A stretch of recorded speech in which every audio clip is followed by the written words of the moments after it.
ecological data, the ecology data that was collected was macroinvertebrates from both edge and riffles. So the edges form these slow flowing ponded water sections from here and further down here, and the riffle sections were setting little area collection zones on that rock, and everything off that rock being scraped into the net. So edge replicates, there was 4 of them at each site, and same with riffles, 4 of them. Then diatoms were collected from midstream in the pooled sections. The bedrock also has lots of about head-size rocks, and they were no more than 30 centimetres below the surface. So they were collected and 1 inch by 1 inch. I think there was 3 of those taken off each rock, which led to 9 diatom samples altogether for a site, and they were sent off for genus level identification. And the macroinvertebrates were also identified to genus level. Oops.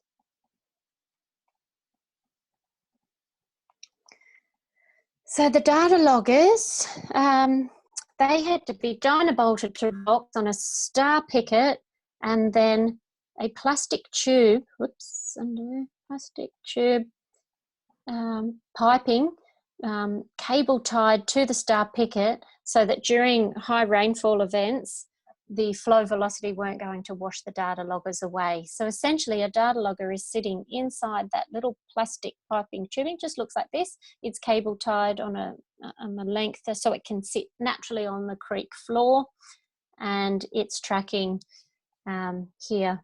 It's showing you the water level, and this one down here is water temperature. I think you can see that's water temperature, and this one here is level. So this shows a peak of rain, and then the few days it takes for the creek to come back to a baseline level, and then another rain event. So what I aim to do was collect these 4 water level periods, the changing water level, and I've graphed that for a mined and a non-mined site, just to see if there were any differences.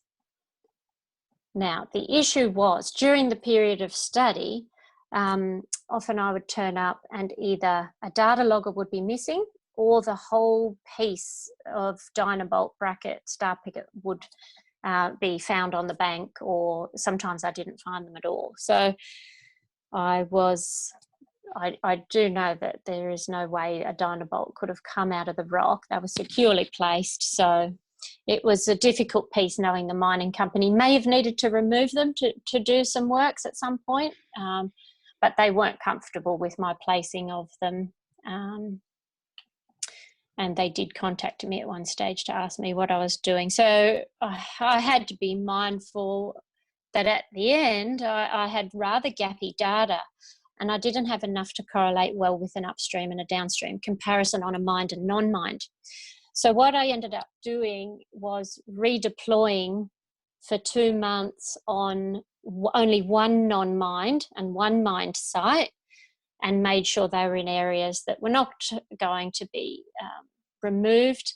And I was able to capture just for a couple of month period. So if you look at,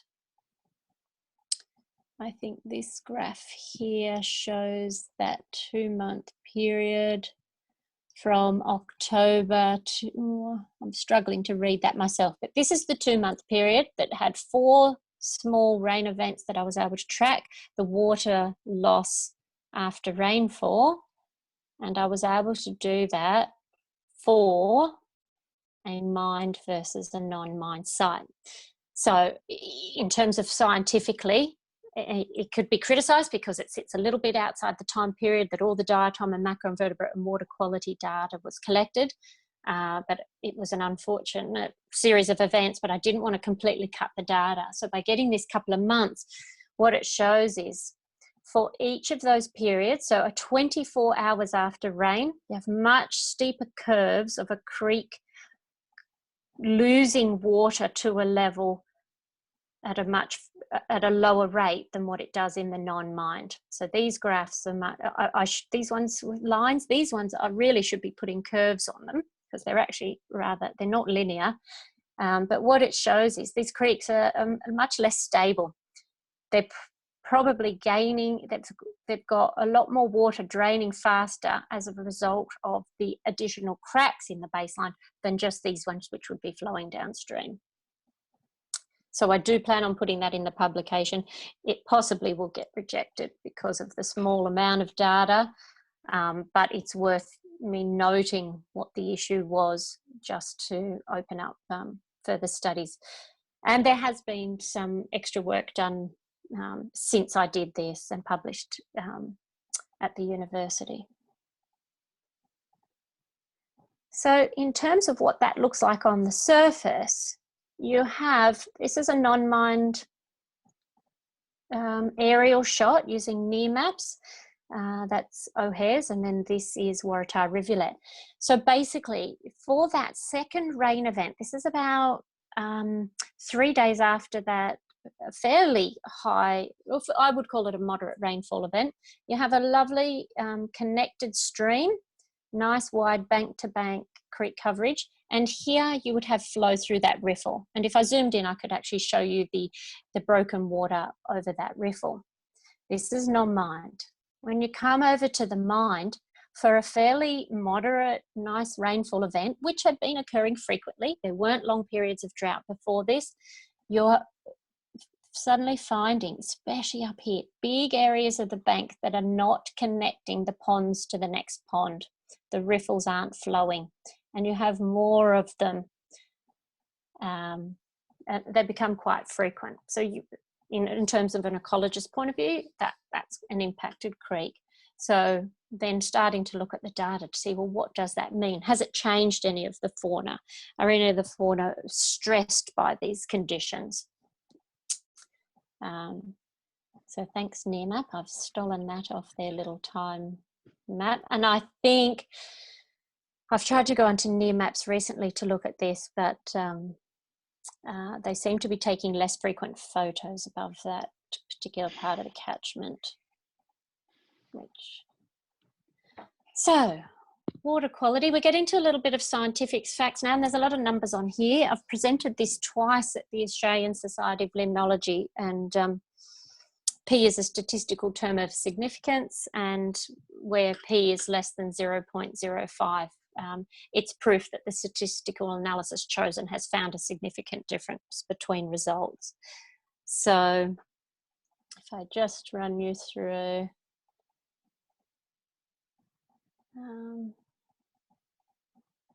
here we go. So this is, first of all, we're starting with the physical water chemistry that is done in the field. The blue, I'm sorry for the actual small type in these graphs.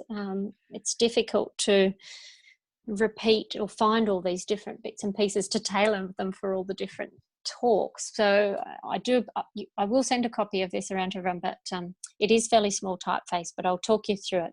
The blue dots will always represent the non-mined sites, and the green ones will always represent the mined. And I've been consistent throughout all these graphs.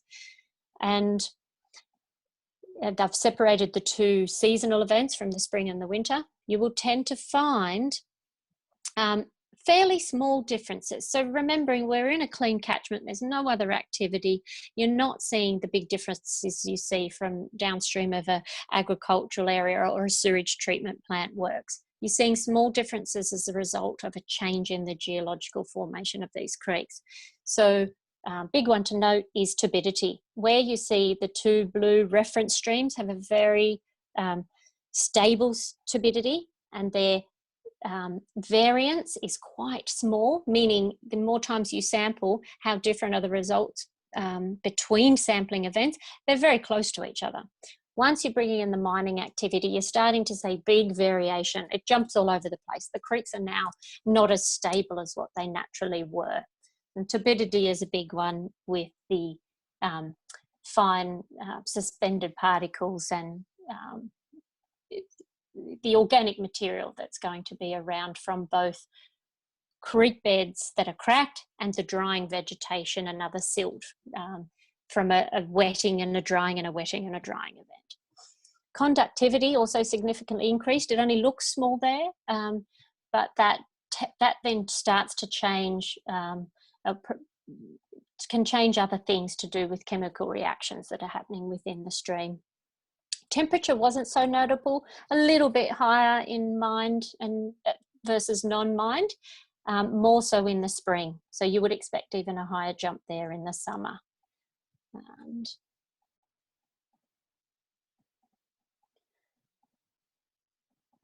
this was part of the method that ANSTO did to change the standard for determining trace metal concentrations, and that was a piece they did to get the incredibly low detection limits, and they just changed it by the way they spiked a standard into the test. So I don't need to go into that. But coming to the trace metals, out of the 4 trace metals that were selected, lithium was by far the winner in terms of the quality results out of the laboratory, and meaningfully showing a difference between mined and non-mined. The chromium results were almost nonsense. They didn't at all pick up a correct analysis for the standard injected in, so we'll consider that a failed test. And molybdenum and beryllium were a little bit all over the shop.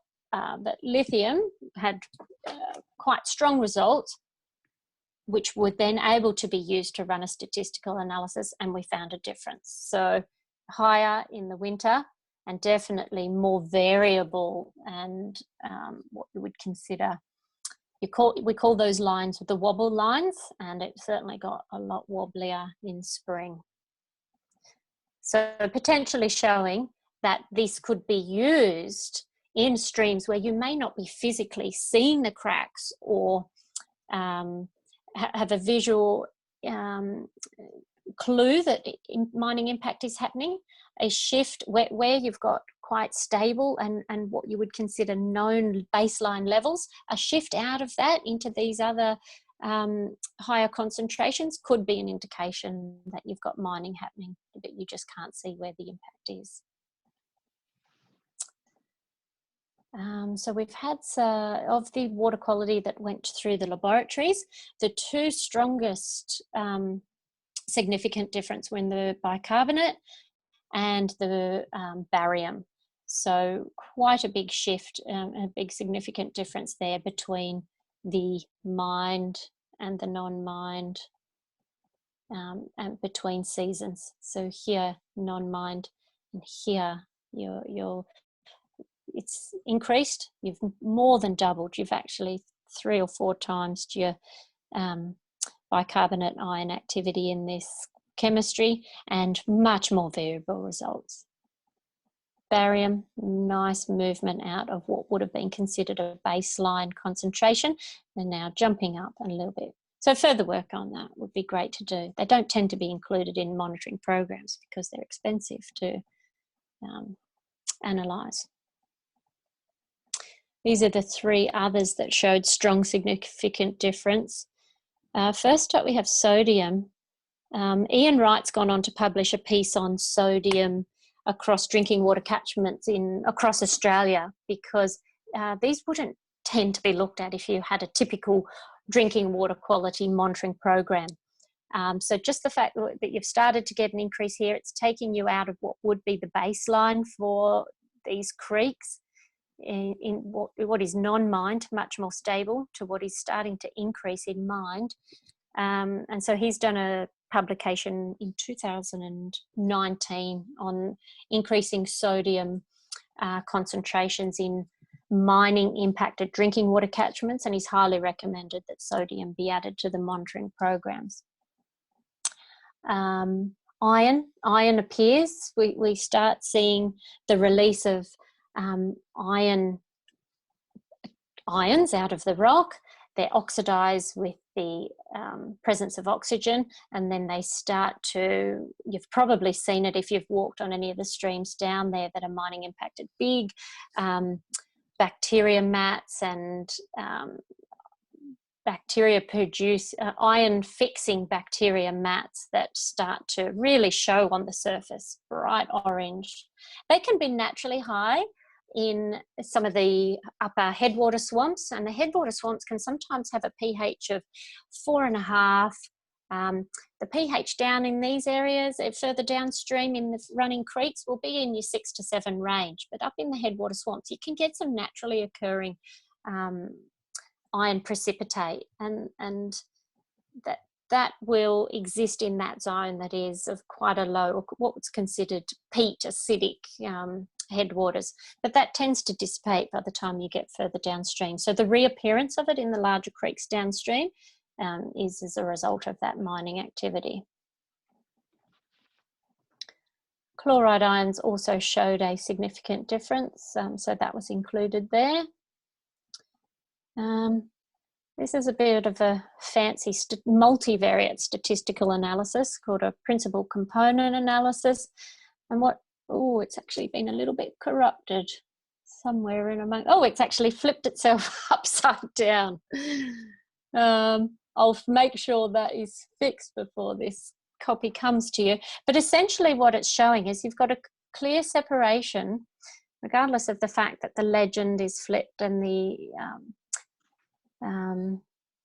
transects are showing backwards. It's showing a separation of your mined to your non-mined sites, and as a result of the presence of bicarbonates, it's picking up all of those water chemistry variables that had a significant difference between mined and non-mined, and it's showing you a bigger concentration of sodium, chloride, bicarbonate, temperature, magnesium, conductivity over here is why is separating away from these non-mined sites, which would have lower concentrations.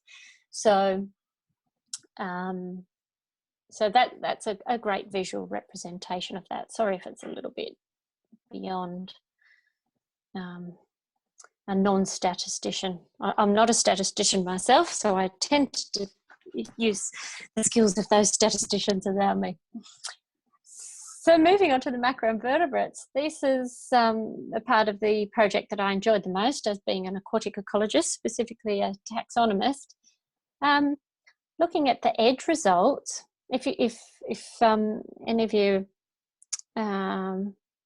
need a bit of an explanation on what the macroinvertebrates are, they are invertebrates that are roughly 2 millimeters or higher or larger that live in the aquatic zone, under rocks, amongst the leaf litter, in the edges, in the riffles, and they generally have a nymph or a larval stage in the water, and a big proportion of them then either fly away as adults or emerge as adults and have part of their life stage out of the water.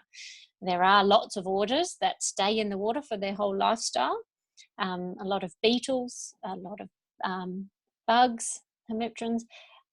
So you get quite a mix. They're very varied, and they cover the worms, the shells, the mayflies, the stoneflies, the caddisflies. So this study, by aiming at each of those little sample zones to get everything that was in that zone, it was aiming to get a quantitative community assemblage and then use those to compare between mined and non-mined. So, as to be expected, there was a little bit less difference in the EDGE results between mined and non-mined than the riffles, but we're just looking at the edges first. So this blue line here and this green line show by far the most dominant taxa with the diptera, and they're the true flies. So they're an awesome little group. And there's a few national taxonomists in Australia that focus just on these groups. Sydney Water houses a species voucher collection for all of these animals. We've got about 1,400 species in that collection, just a bit over that at the moment. There's a lot of molecular work going on to barcode the animals so that we're maintaining quite an extensive library of that. That's the future work, so that people aren't having to look down a microscope to ID them. What is notable here is this little first group, the Tricapture, which are the caddisflies. There's definitely a higher proportion of them in the non-mined than the mined sites. Not a lot of difference within the other orders. So we started to look a little bit more at particularly the Tricapture order, what was happening between the mined and the non-mined sites.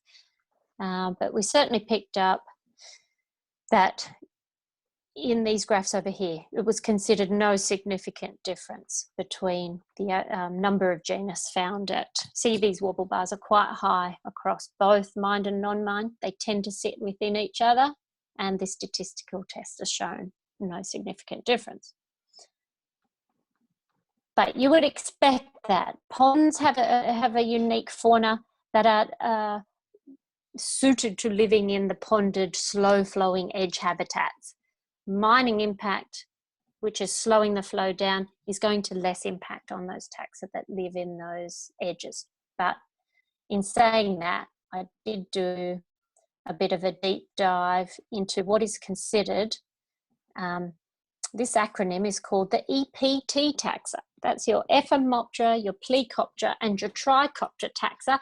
And they're your three most sensitive orders of taxa. So in terms of sensitivity, they're the ones that are most likely going to disappear when there's an impact because of the way their morphology is designed. They all have gills, so they all do an oxygen exchange over those gills. And any siltation, change in chemistry, impacts the way those gills do oxygen exchange, and they'll be the first ones targeted to be removed if there is an impact. And they're the ones that you're highly unlikely to find in a highly urbanized or a highly impacted creek. So again, here it had found now, by looking just at that group within the whole assemblage, we're now looking at, we've got a significant difference between the EPT genera from mined and non-mined sites. So here you can see we're getting 6 or 7, we're down to 2 or 3 in the mined. A little bit less difference in the spring. And this is for total number of genus. This one is total number of individuals. We didn't see too much in that space because where you might lose a sensitive animal, you'll tend to get more of another type. So a little bit of a less useful indicator there. If we zoom just in on the Tricapture, which are your caddisflies, you can see we have 12 less at the mined sites, and that's showing that there's quite a significant difference between the mined and the non-mined sites. So again, I've maintained the blue and the green being for the mined sites, the blue being for non-mined sites. We have the presence of a lot of these Tricapture caddisflies at mined sites that do not appear at all in the, at the non-mined sites that do not appear at the mined sites. So that was interesting. And I thought, right, if that happened in the edges, what's it like in the riffles? The Tricapture, I think I've got some pictures of them a bit further along. I can show you what they look like. Oh, here we go. They're right here. So what I've taken here for this page, if anyone's interested further in looking at Tricapture, on the right-hand side is a link to the Murray-Darling Freshwater Research Centre. It's called Mudfrick, and they have developed a comprehensive web-based identification tool where, you know, you can do some of it with the naked eye, but to get down to genus and often family level, you'll need a microscope. But if anyone's interested, they're public available tools.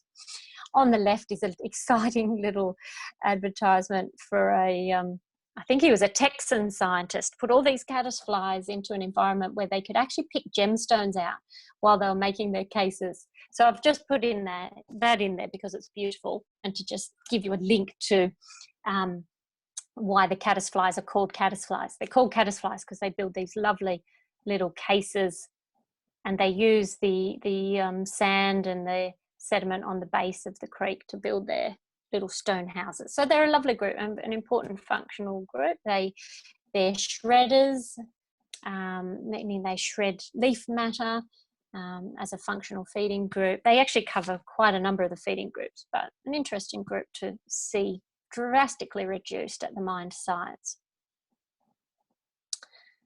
That's really quite crazy. That's another upside down multivariate statistical analysis. I'll just skip that one. And now we're moving on to the riffles. And I've just got very similar 3 slides to the last 3 slides I had. So what you're seeing now is we do have a significant difference between the non-mined and the mined creeks. So we do have a significant decrease of the number of taxa that are being found in the mined creeks versus the non-mined creeks. Again, Diptera were the true flies were the most dominant taxa in that, in those community assemblages, those samples. EPT, so looking at the Tricapture, the Plecoptera, and the Ephemoptera, so the E, the P, and the T, again, we're seeing an increase in the Ephemoptera, and that was in a group specifically called the baited, so a bit less sensitive, but again, you've got this big reduction in Tricopterans at the mined to the non-mined sites. So when we come in, I'll just go past that and come straight down to here. Here is, that's a photo from under the microscope of a little caddisfly out of his case. You use both the case and the little gills on the tail end of this fellow to identify him. And now we've got 16 less genus of the caddisflies at the mined compared to the non-mined sites. So that was probably the most interesting piece out of this study, and starting to see that there was a shift, even though, you know, it might appear on the surface that there's just a bit of a physical difference and there hadn't been any major water quality impacts. You are starting to pick up now a change in that fauna if you've got the right program to detect that. I do apologise, this is another upside down graph. It's hard to talk through these while all the numbers are turned around, but basically this is a statistical tool that places the community assemblage data, so all of the macroinvertebrate data and all the counts for each of the taxa within a big regression, in a big data set, and it's starting to look for patterns of separation. And so what we started to see here was you could start to draw a line mildly between a non-mined and a mined catchment. You're starting to get a clearer separation. These boxes and things can be turned in all sorts of directions. So I think they've done a bit of a twist since I placed them in there, but apologies for that. But they're about, they're called multidimensional scaling, and they are a multivariate statistical tool used to present your data visually. I'll skip over the signal. Signal is called Signal Sydney Genus, and it's an indice that Bruce Chessman has developed for the use of macroinvertebrate sampling and monitoring in organic enriched areas, which would include sewage treatment plants, specifically urban areas and agriculture. So I was just doing a little test to see if it was useful here, but it served no purpose, and it and rightfully so, because you're not looking at organically enriched sites. The diatoms, we're approaching the end of the talk, but the diatoms definitely significantly differed between sites. We had, what we ended up finding was more, what we ended up finding was much greater abundance of diatoms at non-mined sites. Now, I've had to log these scales because the counts that were in the genera for the non-mined samples couldn't be graphed without a log scale. So by logging the data, I was able to physically fit it on the page. But it's further emphasising that there is a big difference between mined and non-mined sites. And what I've just done is picked out the two most common groups there to further reduce the data set and keep it simple for a visual. Still running some statistics on that, and there's been a new test that I should be able to apply to that one of the scientists ran me through a couple of days ago. So it should be ready soon, and I'll try and make sure I put that in the PDF. So I think just representing that where you have a maintenance of a water layer above the rocks where the diatoms were collected. It maintains high diversity and high numbers. Where you impact that and now potentially have rocks that are sitting in a stream being exposed to dryness for periods of time and then being covered, you're starting to reduce the genera on those rocks and the total numbers on them. Diatoms, scrapers, of which caddisflies are a major scraper. They're a scavenger and a scraper and a shredder. And the scavengers, these scrapers would scrape diatoms off the rocks as a food source. So you've started to impact that food source, which is why you would start to see an impact in the macroinvertebrates. Oh, that's not looking good at all. It's actually missing bits, so apologies for that. But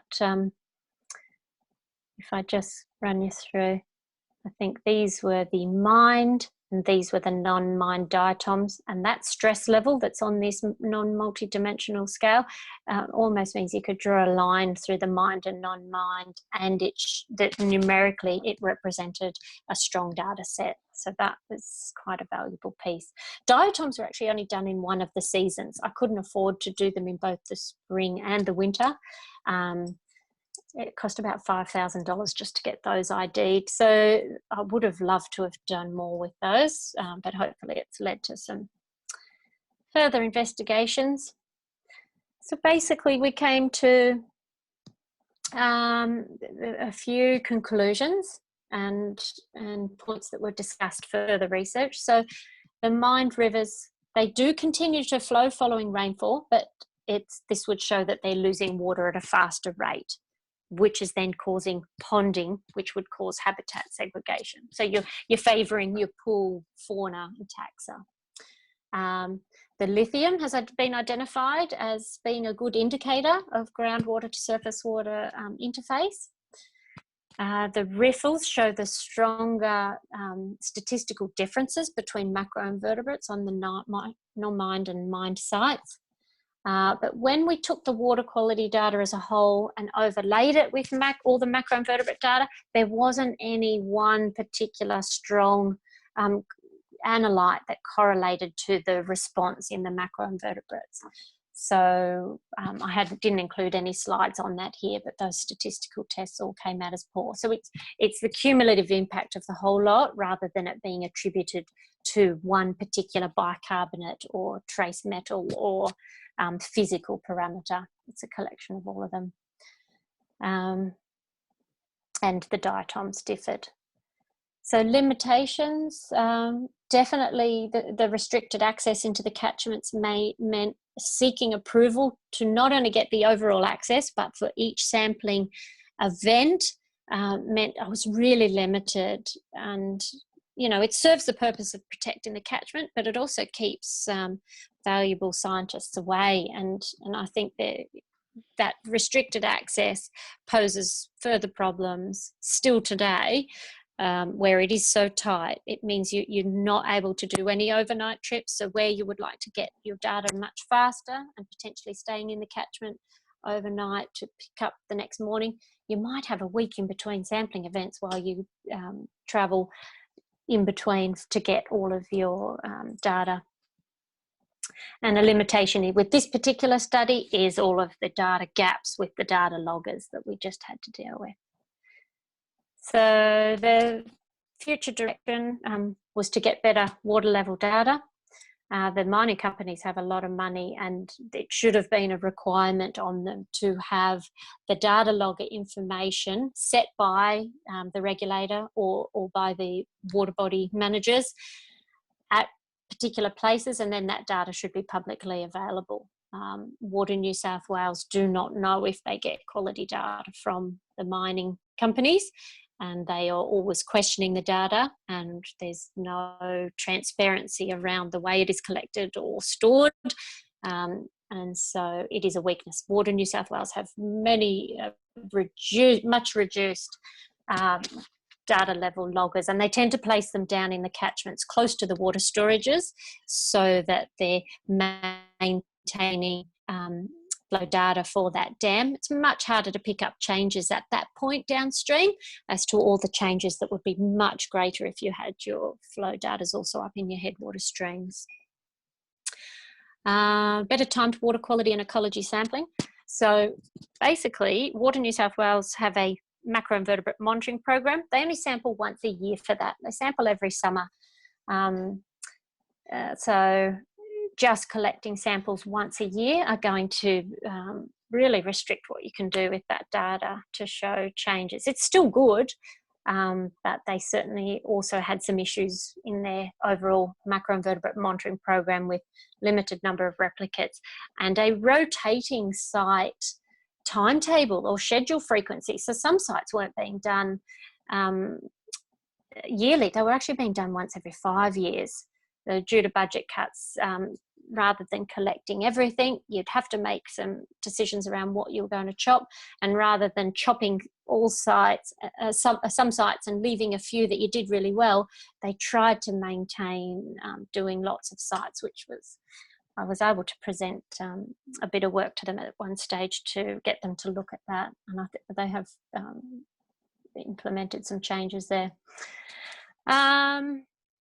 There was a note here to expect water quality. Yep, that's right. Further investigate the role of upstream non-mined areas. So where you have some upstream non-mined areas with significant macroinvertebrate fauna, you could look to have those tagged as what you would consider refuge areas and further protect them from mining impacts, so that then those sites can be the provider of taxa to further downstream areas.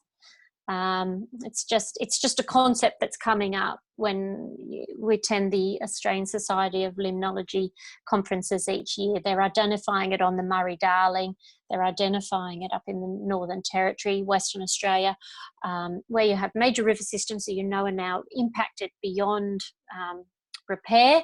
How do you identify the most valuable parts of that river system to look after and preserve, and not at the loss of other areas, but just so that you can focus all your energy on maintaining preservation of those areas, if all else fails.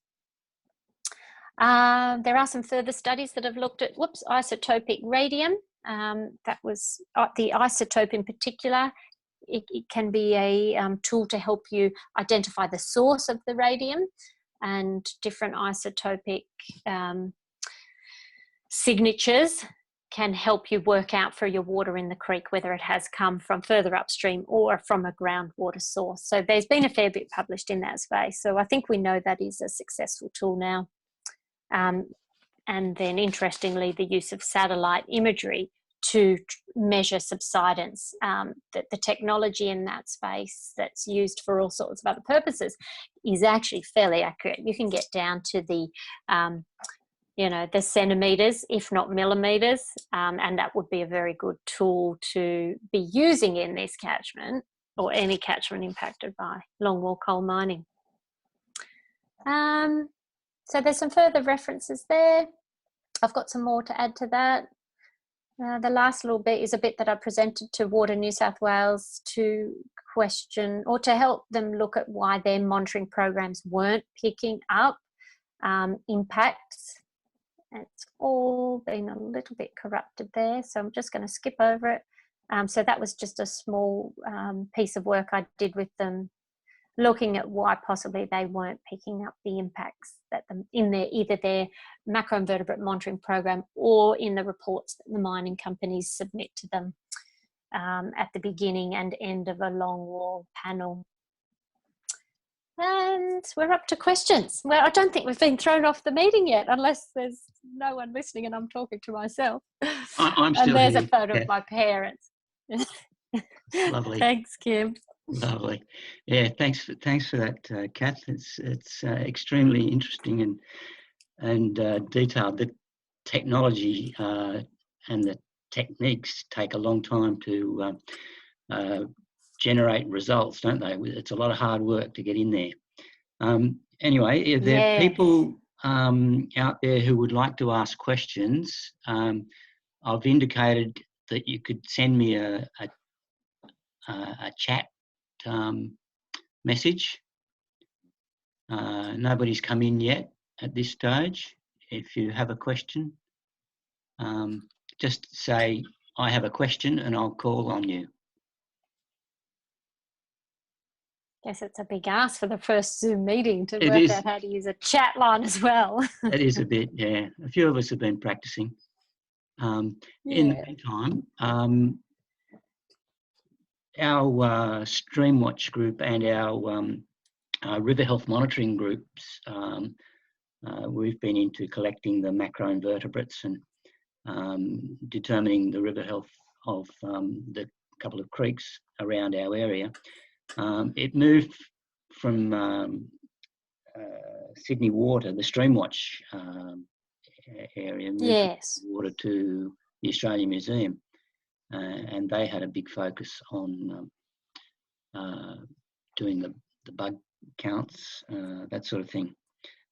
So do you have any connections with, do research with the Australian Museum in this field? Well, look, was it Cecil Ellis that you've been dealing with? Yes, yeah, he was from Sydney Water, and look, I know he moved across to Australian Museum.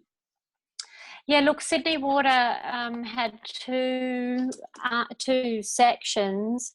When we were first building our macroinvertebrate voucher catalogue, we were taking it to species level. So that's going to require, like on the screen, I've got a stereo microscope there, but for many of the body parts on the animals, to get to species, you need to take them off, put them on a slide, and then put them under a slide microscope.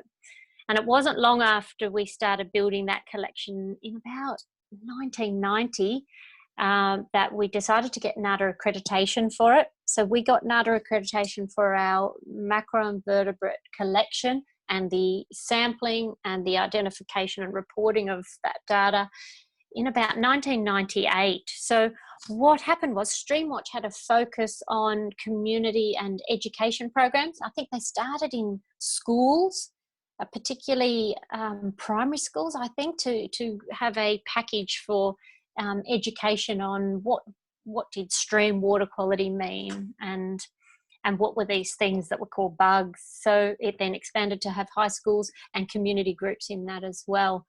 The popularity of that was so enormous at one stage, we had to put a hold on adding any further members to that because the staff were struggling to meet all the needs of the schools and the community groups. But a separate database was built for that data because it's coming with a quality code on it that we would consider fairly broad, where someone could categorise an animal at an order or a family level, and then our database would accept that data. So it's a great way to build data. And in fact, South Australia bases some of the monitoring for their big stream river projects on community data. They call it citizen science, and it's not done by the organisation or by professionals at all. So it certainly holds value. But there was sort of two separate arms in Sydney Water. I've always known the Streamwatch team, and we've supported them with the development of their tools. We've provided bugs for their training material, but we're essentially running more a production monitoring and at times research lab out of the Aquatic Ecology Lab. And then several years ago, it went to the museum. And I think Sydney Water's committed to supporting it for 4 or 5 years. And then I am not sure where the funding is going to come from. Hopefully through the museum or the government. Thanks, Kath. Next question could come from Sue and Peter Debusable. If you unmute your mic, you can ask your question of Catherine. Catherine, can you feel confident that some of these loggers, I think you called them, that were set up in the streams were not deliberately damaged? What? I definitely had Peabody ring me at one stage to indicate that they had removed one of my data loggers. They tried to use the excuse that my very small 10 centimetre dynabolt had caused a big crack in a stream and that for that reason they had to remove it. I challenged them to say the techniques used to drill a hole and align a star picket with a dynabolt into the rock couldn't have caused a crack in the stream bed. But they followed through, and I actually got fined. Peabody made 2 complaints. One was of my presentation of the study design before I even had any results at a conference in New Zealand to all my freshwater science peers. I presented the study design, and Peabody complained to Water New South Wales, and Water New South Wales sent me a fine of about $900 for that one, and then $900 for this placement of the data logger. So they were absolutely insane. I didn't have $1,800 to pay in fines, and I didn't want on my record that I'd done something wrong. So I fought both of them. I had both of the fines reversed, and I had Peabody apologise for removing a data logger. They gave it back, but I was already months into the study by then, and that data logger caused me, it actually didn't physically work. When they dry out, the membranes can get sensitive, and it just sat on the bank for so long where they'd thrown it in the bush that it actually didn't work anymore. Each of them is worth $500. They were provided by the university. So yeah, it got annoying having to deal with these things. I did fight both. What Water New South Wales did was try and turn the 2 fines into just a warning. But again, I fought those because I didn't want warnings against my name. And I thought fundamentally they were just pandering to the mining company. So I think one of them ended up being reversed and the other one stood. And Water New South Wales said at the time, we need to look like we're doing something. They were their exact words. So that was very frustrating. But I got rung at work late one night, about 9 o'clock, by Peabody saying, who are you? What are you doing? And how dare you be in our study area? So I was just very nice to them and told them I had every right to be in there because I had all the approvals. Thanks, Catherine. There's a question from Jim V. Is the lithium due to water going into a crack and then surfacing lower down the creek?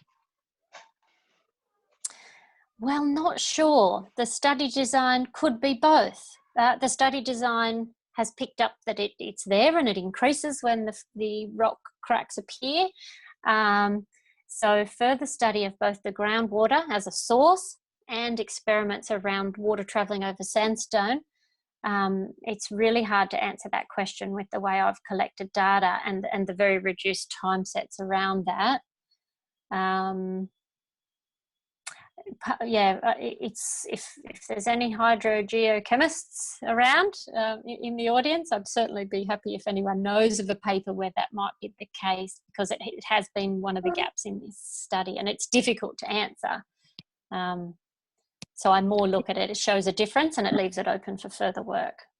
Okay, thank you. Sharon. Do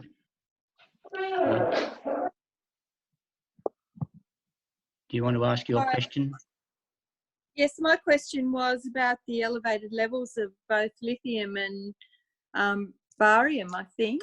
And I just wondered what they might mean in terms of toxicity for macroinvertebrates, because I think some metals can be quite toxic, can't they? Absolutely. The levels that they're increasing to are still what you would consider extremely low. But part of the process of handing over this data to Water New South Wales and having them review it, they did perform a test of taking the concentrations in these areas and doing a loading in the reservoir based on what might then make it to a water filtration plant, which may end up costing Sydney Water money to remove those elements. But each time they've done, so when they're assessing increasing concentrations, that's what they're looking for, an impact to a water filtration plant that might impact the amount of water they can put through filtration to send to customers. So in terms of the levels of toxicity to aquatic life, that's still considered fairly low, and you wouldn't be getting anywhere near what might be considered a ANZAC guideline trigger limit for protection of aquatic life. You're still well below those sort of levels. But at the trace levels that have increased, it potentially could be. Good question. From Matt Allison, did DPI take into account these findings when permission was granted for mining in Woronora catchment? Sorry, could you repeat that question? Sure. Did DPI take into account these findings when permission was granted for mining in the Woronora catchment?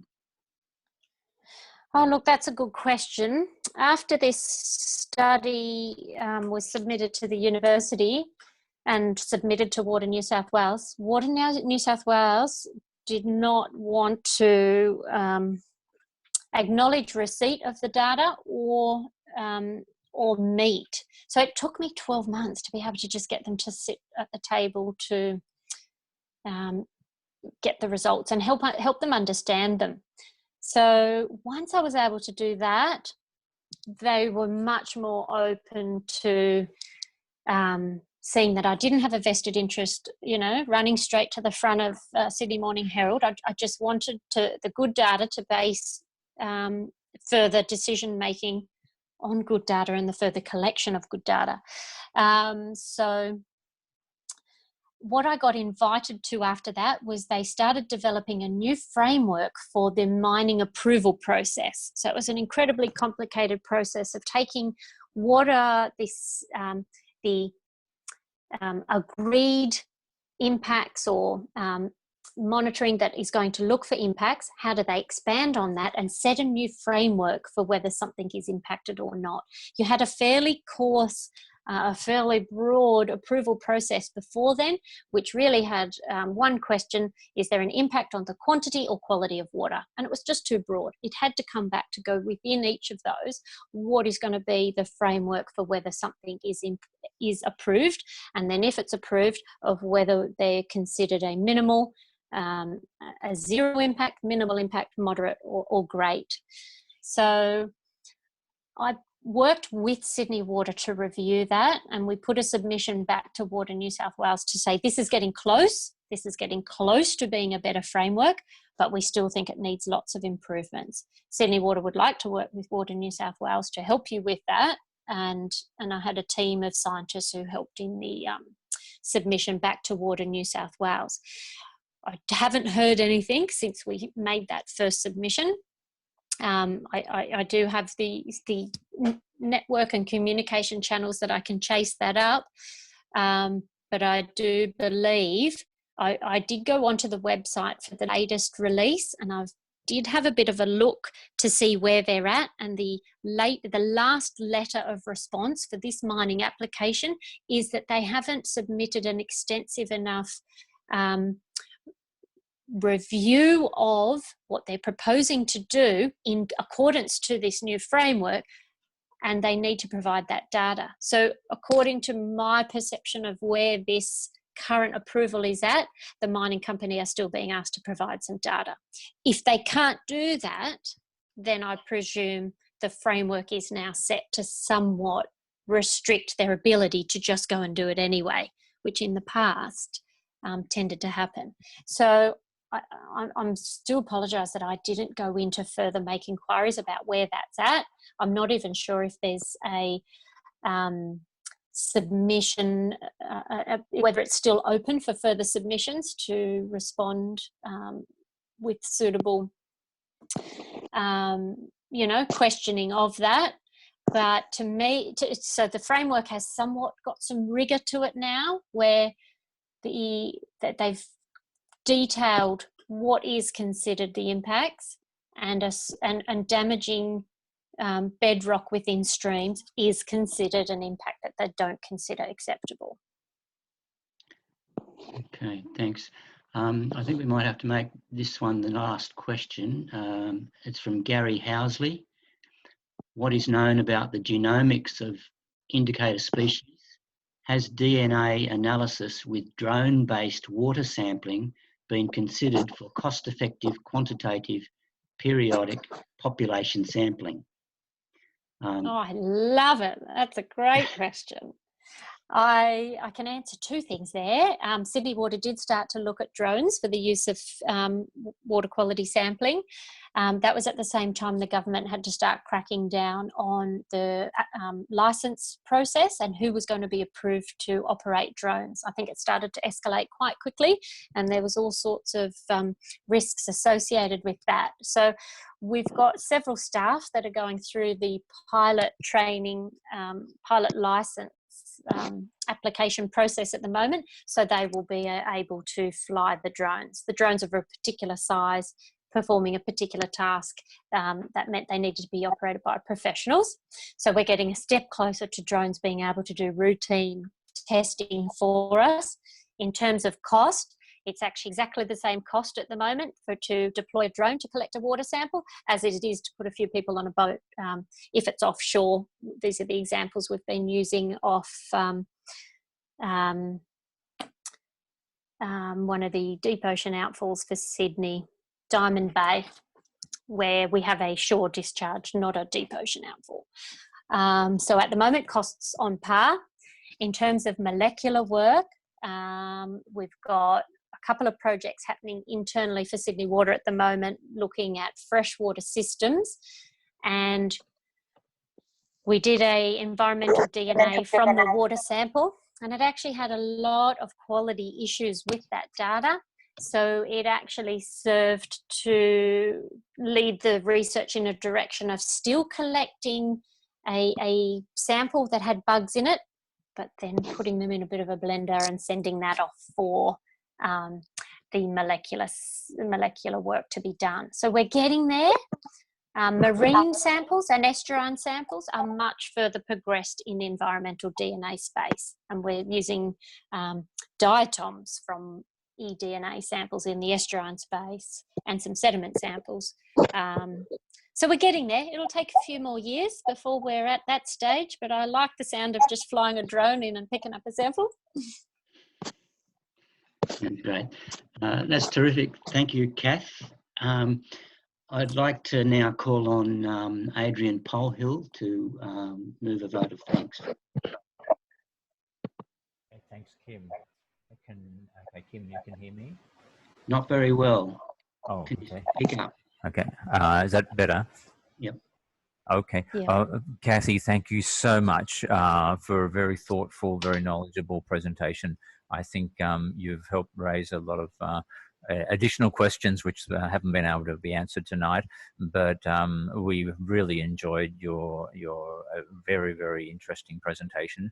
I'd like to give a very special welcome to your mum and dad, because I know they're online still, and we do just a little bit of a hello to Mr. and Mrs. Cantwell, because we do get your newsletter from the Blue Mountains Conservation Society, so thanks for that, and we're glad you could join the presentation by Kathy.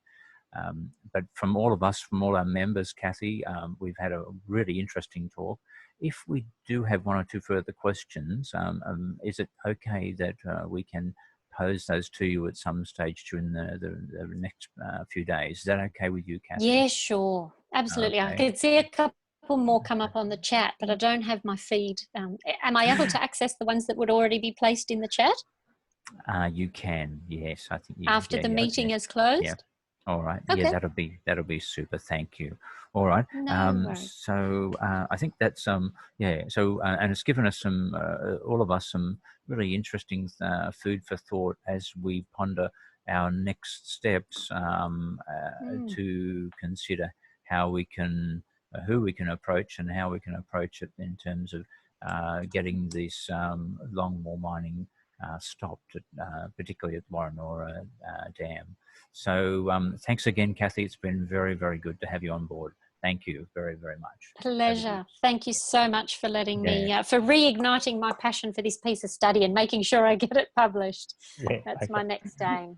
Yeah, thank you. All right, over to you, Kim. Thanks, Kath. We'll follow your future work with much interest. Well, thank you. I'll just mute now and then just hang on for the rest of your meeting. Okay, that's fine. That's good.